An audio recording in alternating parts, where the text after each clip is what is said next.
आवाज़ों को सुनकर जब कुछ वर्ड्स क्रिएट किए जाते हैं और उन वर्ड्स को पढ़ के लगता है कि ये आवाज़ बिल्कुल इस जैसी ही है, तो इसको हम अपनी फिगरेटिव लैंग्वेज के अंदर जो ओनोमेटोपिया कहते हैं।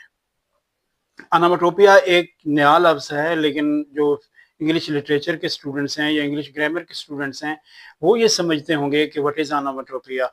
तो मैं आपको दोबारा समझा दूँ कि कुछ आवाज़ें होती हैं और उन आवाज़ों को सुन के लफ्ज़ क्रिएट किए गए हैं, और उन लफ्ज़ों को जब बंदा पढ़ता है तो बंदे को उस आवाज़ के रिलेटेड वो वर्ड लगता है कि जैसे ही आवाज़ बंदा वो वर्ड पढ़ता है तो बंदे को लगता है कि यार वाकई ये जो वर्ड है ये उस आवाज़ के साथ रिलेट कर रहा है।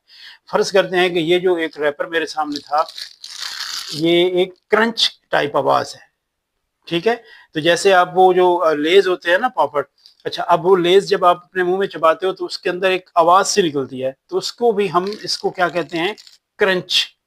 अब वो आवाज़ निकलती ही ऐसे है और उसी आवाज़ को देख के, सुन के जो है ना वो जो वर्ड्स हैं इंग्लिश के वो क्रिएट किए गए हैं।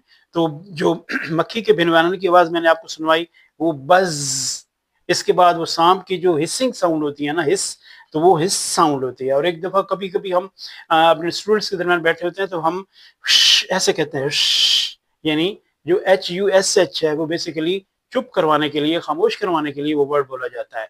और जो थंडरिंग का जो वर्ड है, बेसिकली थंडर को मैंने बोला, जो बिजली जब चमकती है तो उसकी एक आवाज़, गरजदार आवाज़ आती है, तो उसको, उसके लिए जो वर्ड है वो थंडर है।